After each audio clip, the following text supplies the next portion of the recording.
Assalamualaikum warahmatullahi wabarakatuh.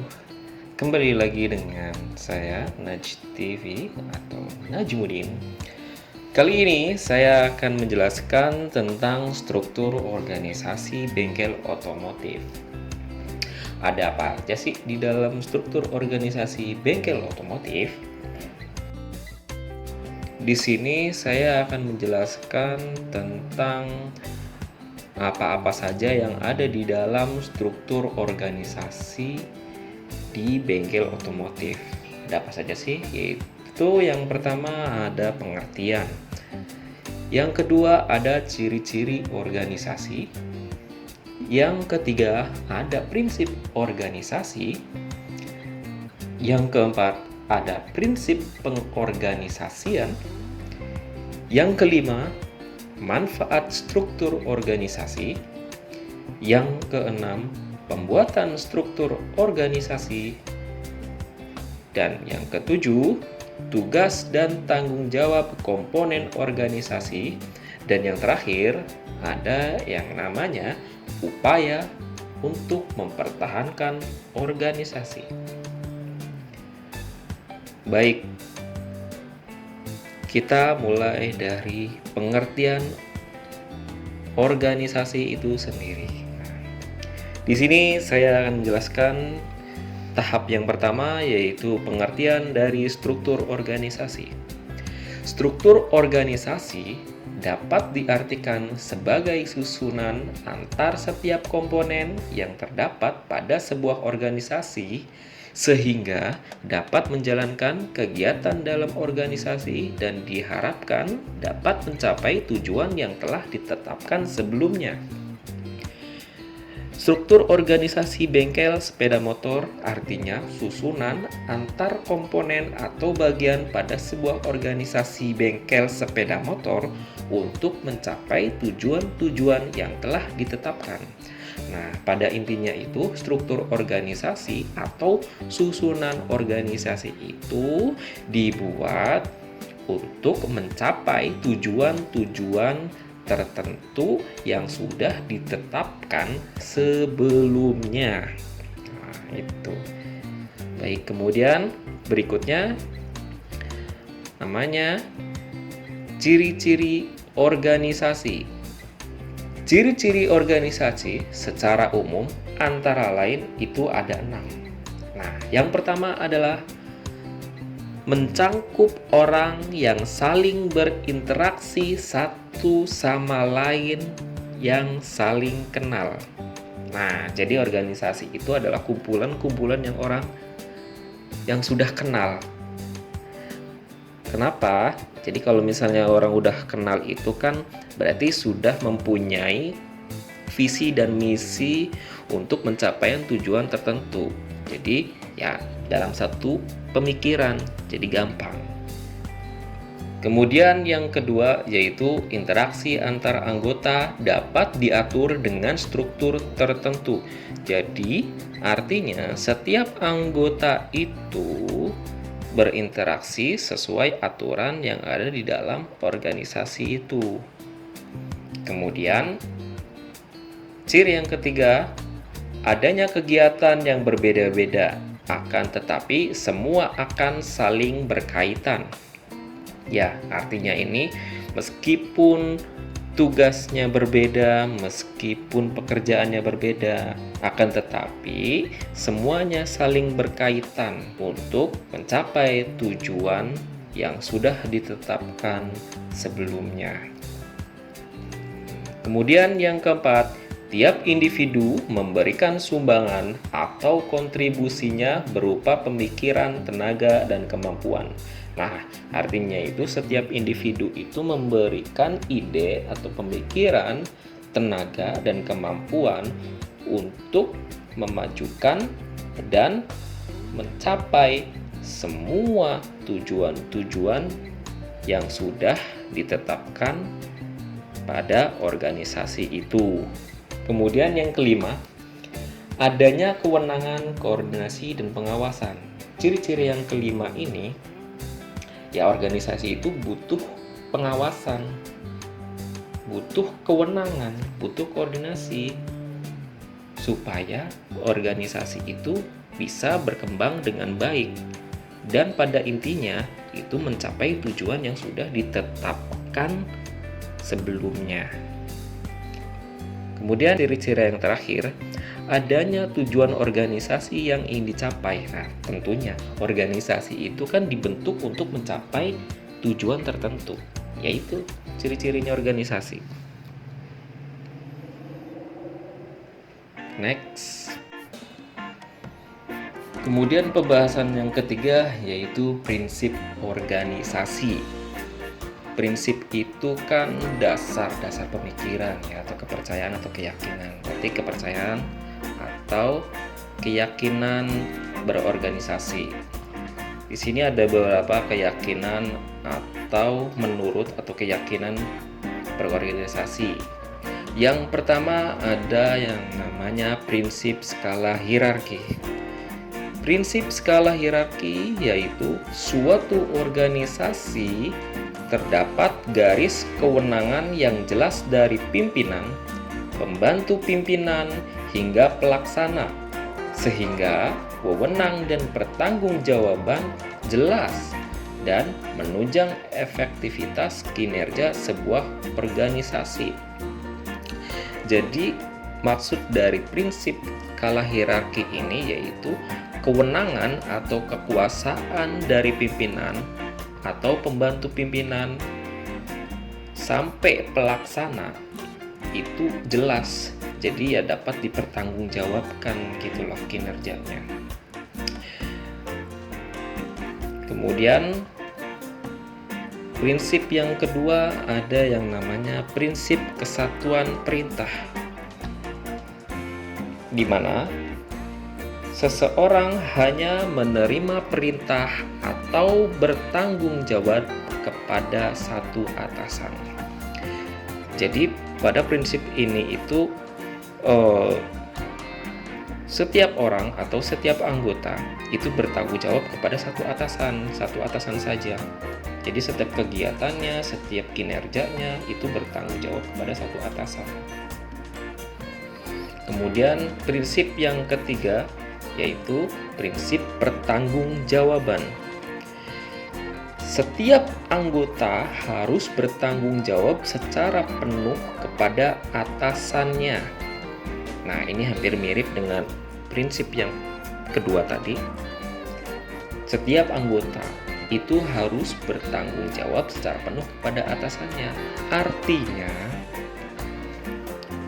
setiap tugas yang diberikan kepada atasannya itu harus dipertanggungjawabkan oleh setiap anggotanya.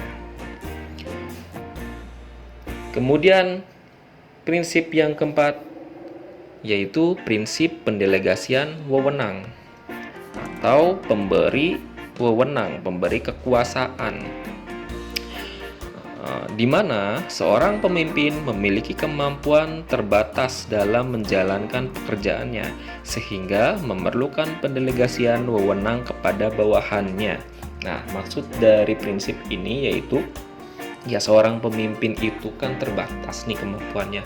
Maksudnya terbatasnya itu dari keterbatasan waktu, keterbatasan tenaga.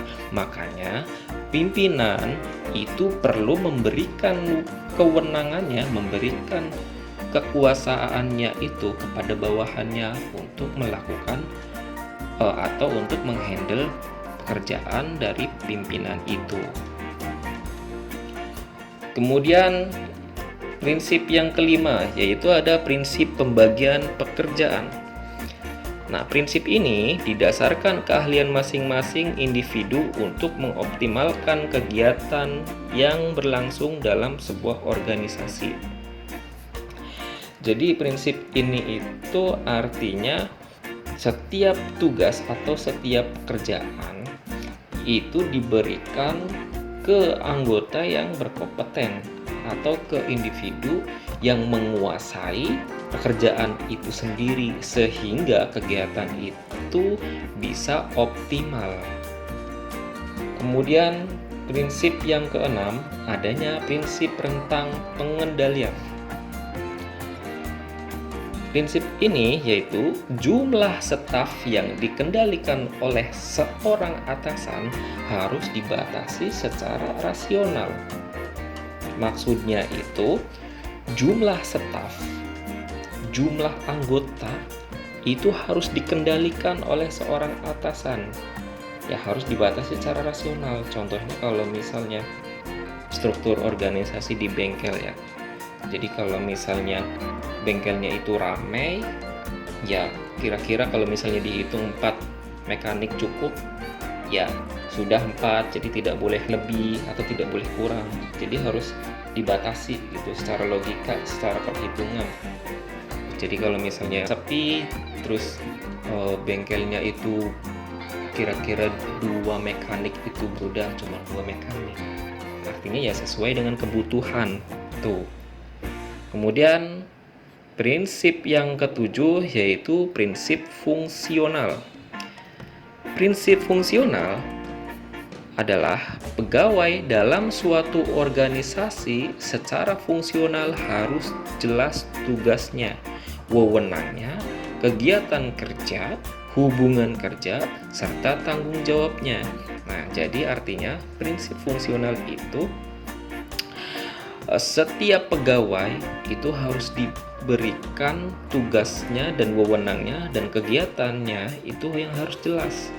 Jadi harus jelas loh tugasnya kamu itu ngapain, tugasnya anggota si A itu ngapain, terus wewenangnya si A itu ngapain, terus kegiatan kerjanya itu ngapain, itu harus jelas sehingga dapat dipertanggungjawabkan. Next, prinsip ke-8 yaitu ada prinsip pemisahan. Prinsip pemisahan yaitu setiap beban pekerjaan seseorang tidak dapat dibebankan kepada orang lain. Jadi ya sesuai porsinya sendiri-sendiri. Contoh si A itu tugasnya itu untuk membersihkan motor, untuk merapikan motor, yaitu tugasnya si A. Sedangkan si B itu untuk mereparasi, tugasnya mekanik itu untuk mereparasi. Jadi kalau misalnya si A itu keteteran untuk membersihkan motor, ya si mekanik itu tidak bisa membantu. Yaitu sesuai porsinya sendiri-sendiri atau sesuai tugasnya sendiri-sendiri. Biarkanlah si A ini menyelesaikan tugasnya sendiri. Kemudian prinsip yang ke-9 yaitu ada prinsip keseimbangan. Prinsip keseimbangan yaitu adanya keseimbangan antara struktur dan tujuan organisasi. Nah, struktur dan tujuan organisasi itu harus seimbang. Kemudian untuk prinsip yang ke-10 adanya prinsip fleksibel. Prinsip fleksibel ini setiap organisasi harus mampu tumbuh dan berkembang. Jadi ya semua organisasi itu harus tumbuh berkembang. Kalau misalnya organisasi itu ajak mandek, stuck, begitu-begitu aja ya, berarti harus dievaluasi. Kemungkinan itu ada kesalahan di dalam organisasi itu. Kemudian prinsip yang ke-11 ada prinsip kepemimpinan. Prinsip kepemimpinan yaitu setiap organisasi memerlukan adanya kepemimpinan sebagai penggerak. Nah, jadi yang namanya organisasi itu ya butuh seorang penggerak atau butuh seorang pemimpin untuk menggerakkan organisasi supaya organisasi itu mencapai tujuannya. Oke, kemudian tahap berikutnya yaitu yang keempat, prinsip pengorganisasian. Maksud dari pengorganisasian itu adalah cara untuk menjalankan organisasi tersebut. Nah, Dalam sebuah organisasi diperlukan identifikasi dan pembagian tugas secara tepat.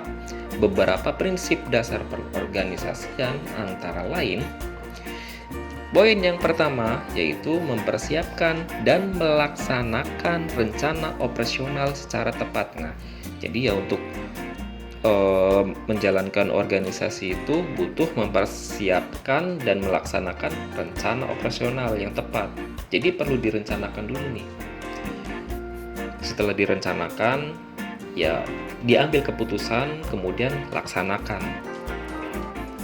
Untuk poin yang B, itu mengkoordinasikan semua aktivitas. Jadi di dalam menjalankan organisasi, ya semua kegiatannya itu harus dikoordinasikan. Kemudian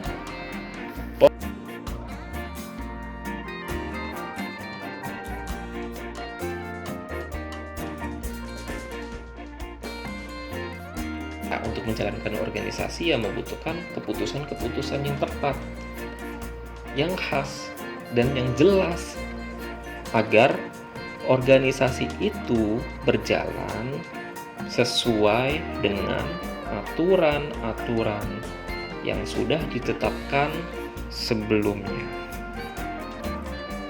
Kemudian poin yang D yaitu merumuskan pembagian tugas kepada seluruh anggota organisasi dengan jelas. Nah, jadi untuk menjalankan organisasi itu ya merumuskan pembagian tugas kepada seluruh anggota itu dengan jelas. Jadi jangan sampai anggota itu tidak tahu dia itu tugasnya ngapain gitu. Kemudian poin yang E yaitu mengajak seluruh anggota organisasi untuk bertanggung jawab, mempertahankan kedisiplinan dan inovatif. Nah, jadi seluruh anggota itu harus saling mengingatkan temannya atau mengingatkan anggota yang lain untuk bertanggung jawab, untuk mempertahankan kedisiplinan. Untuk apa? Ya, untuk mencapai tujuan yang sudah ditetapkan dalam pembuatan organisasi itu. Untuk poin yang F, yaitu memberi imbalan yang layak untuk jasa yang diberikan kepada organisasi. Jadi ya untuk menjalankan organisasi itu harus diberi imbalan yang sesuai gitu. Jadi ya harus ada penggajian. Kalau misalnya tidak ada penggajian, maka organisasi itu ya akan hancur gitu, akan rusak. Ya itu pun imbalannya itu ya harus yang layak sesuai dengan kinerjanya gitu. Kemudian yang G, merumuskan dan menerapkan sanksi terhadap kesalahan. Ya tentu, agar organisasi itu berjalan dengan baik, harus ada sanksi terhadap kesalahan yang dibuat oleh anggota ataupun pemimpin.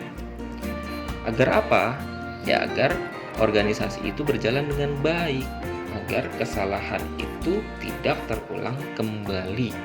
Kemudian poin yang H, mengupayakan agar kebutuhan individu masing-masing anggota terpenuhi sesuai dengan kepentingan organisasi. Maksudnya gini loh. Contoh kalau misalnya organisasi itu di dalam bengkel sepeda motor, anggota itu contohnya deh seorang mekanik. Seorang mekanik itu untuk mereparasi ban yang bocor itu memerlukan kompresor. Jika tidak ada kompresor, maka organisasi itu tidak berjalan dengan baik. Makanya harus diupayakan ada gitu. Harus terpenuhi kompresor itu supaya kinerja mekanik itu bisa berjalan dengan baik. Kemudian lanjut poin yang I yaitu melakukan pengawasan. Nah, ya tentu agar organisasi itu berjalan dengan baik ya harus dilakukan pengawasan. Tentunya pengawasan ini ya dilakukan untuk anggota tidak melakukan kesalahan-kesalahan yang tidak ada artinya. Kemudian poin yang J yaitu menghindari peraturan-peraturan yang berlebihan. Nah, organisasi itu berjalan dengan baik ya dengan aturan-aturan yang rasional gitu ya, yang masuk akal. Jadi kalau misalnya aturan yang berlebihan itu bisa dapat menghancurkan organisasi itu sendiri. Contohnya, yang harusnya itu mulai kerja jam 8 pagi.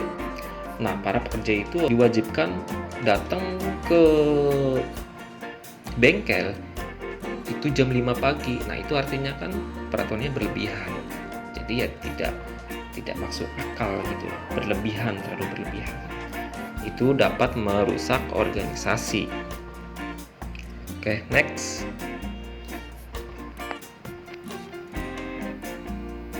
Nah, kemudian pembahasan yang kelima yaitu manfaat struktur organisasi.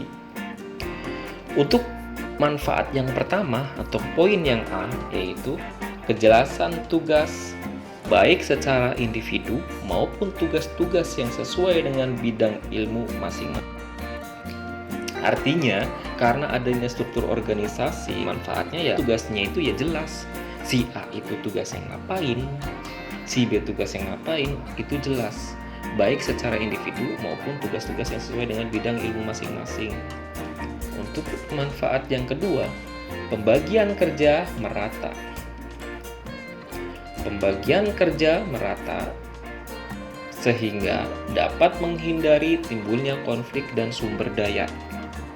Jadi artinya ini manfaatnya itu setiap anggota atau setiap pekerja itu tugasnya itu sudah diatur supaya seimbang. Maksudnya itu tugas dan kegiatannya itu seimbang supaya tidak terjadi konflik.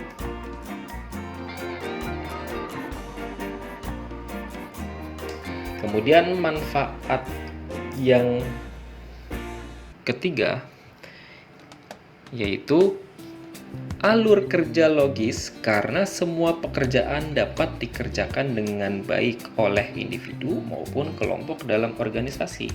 Artinya, yaitu rangkaian kerjanya itu logis gitu. Jadi udah jelas rangkaian kerjanya itu udah jelas. Jadi kayak misalnya si A itu tugasnya sebagai mekanik, ya sudah jelas ada tahapan-tahapannya.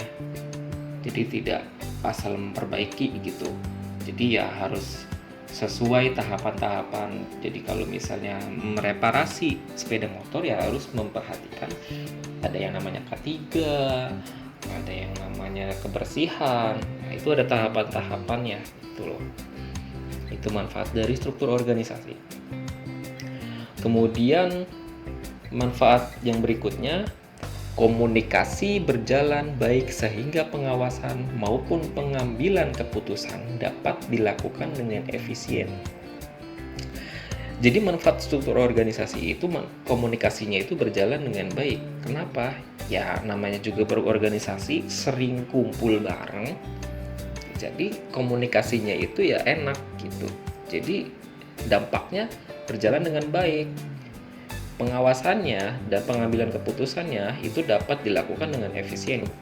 Kemudian manfaat yang kelima yaitu memungkinkan untuk terciptanya keharmonisan antar anggota organisasi yang terlibat dalam kegiatan. Ya tentu, yang namanya juga organisasi. Ya namanya juga satu lingkungan itu terdapat beberapa orang atau beberapa anggota yang sering dan selalu ketemu setiap harinya, ya maka akan terjadi keharmonisan antar anggotanya. Kemudian manfaat yang berikutnya yang keenam itu struktur otoritas yang tepat dapat memperlancar perencanaan maupun pengawasan kegiatan. Oke, next.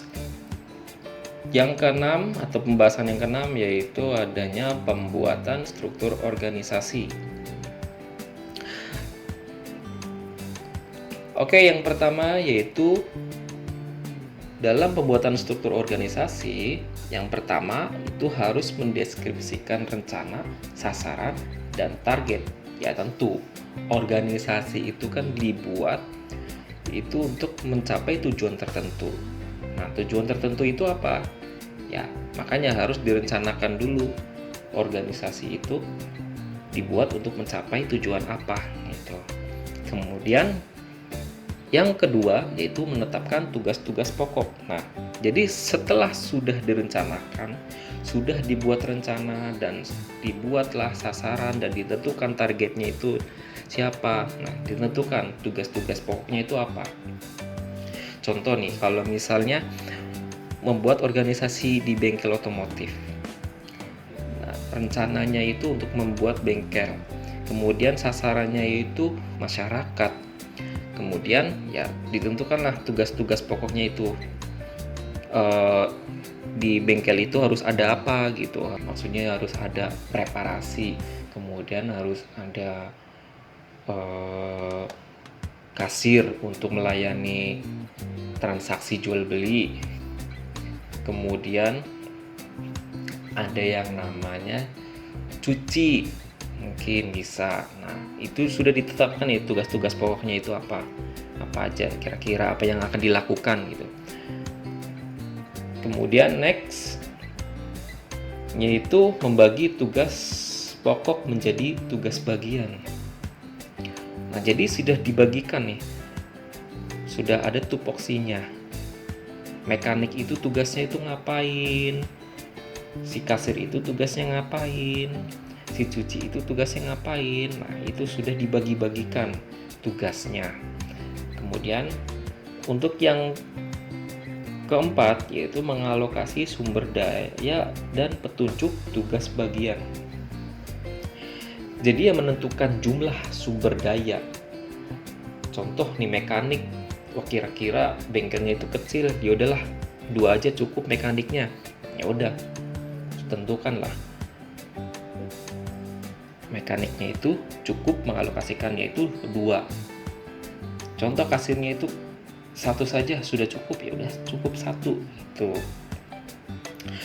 Kemudian berikutnya yang kelima ya mengevaluasi hasil pengorganisasian. Jadi setelah semuanya dari 1, 2, 3, 4 sudah dilakukan, sudah dikerjakan, perlu yang namanya evaluasi. Kenapa?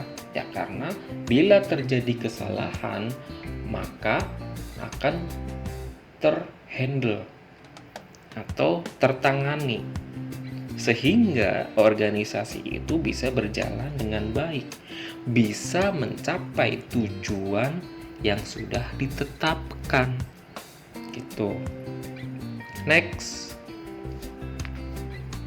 Kemudian next untuk pembahasan yang ketujuh yaitu tugas dan tanggung jawab komponen organisasi. Nah, di sini saya sudah tuliskan kedudukan dan uraian tugasnya.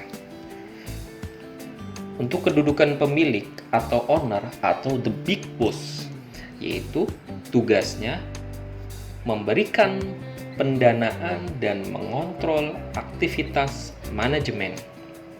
Jadi sebagai bos ya harus memberikan dana supaya fasilitas yang ada di dalam organisasi itu terpenuhi. Kemudian yang kedua ada yang namanya kepala bengkel. Nah, kepala bengkel ini bertugas bertanggung jawab atas jalannya operasional. Nah, jadi semua kegiatan yang ada di bengkel itu yang bertanggung jawab adalah kepala bengkel. Kemudian kepala mekanik.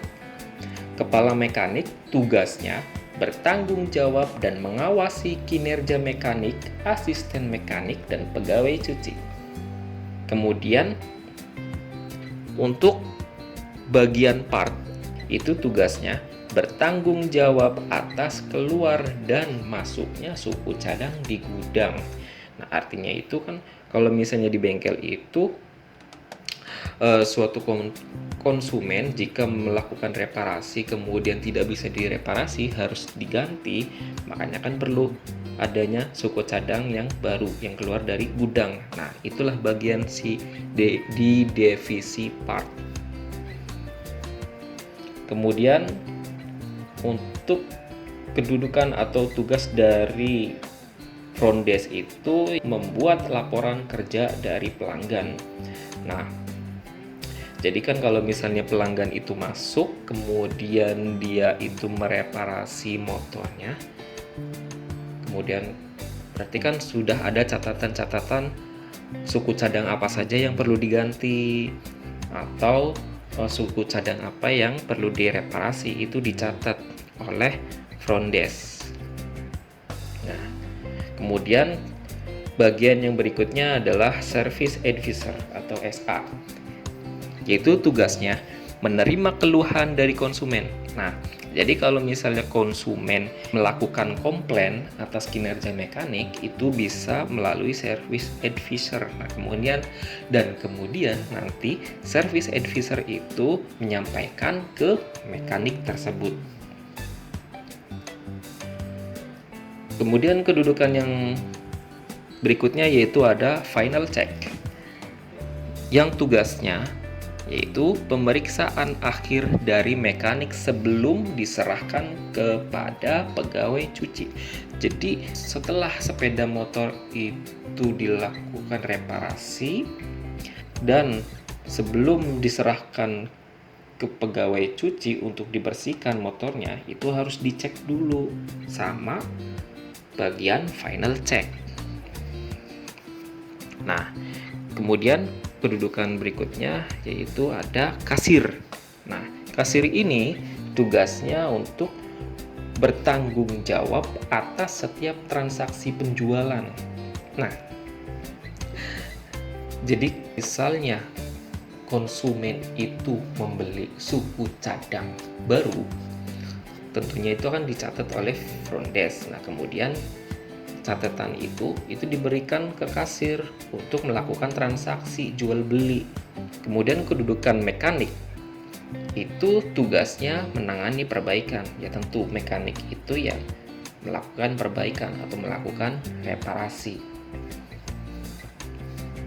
Kemudian berikutnya ada kedudukan asisten mekanik.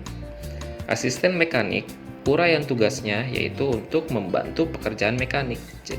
Kemudian kedudukan yang terakhir yaitu ada pegawai cuci yang bertugas untuk mencuci sepeda motor.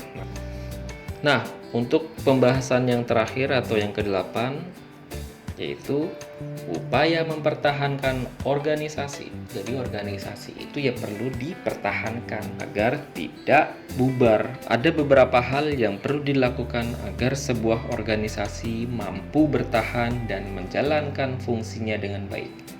Antara lain, yang pertama, fungsi organisasi harus selalu diupayakan sesuai dengan tujuan organisasi yang telah ditetapkan. Nah, jadi kembali dari awal lagi, organisasi itu dibuat tujuannya itu untuk apa? Jadi harus sesuai lagi, harus diupayakan sesuai dengan tujuannya lagi.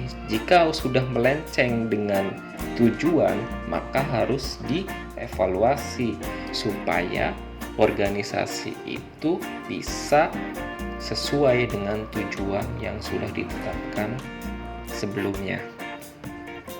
Kemudian upaya mempertahankan organisasi yang kedua yaitu fungsi dan bentuk organisasi merupakan satu kesatuan yang harus dipahami dengan benar dan tepat.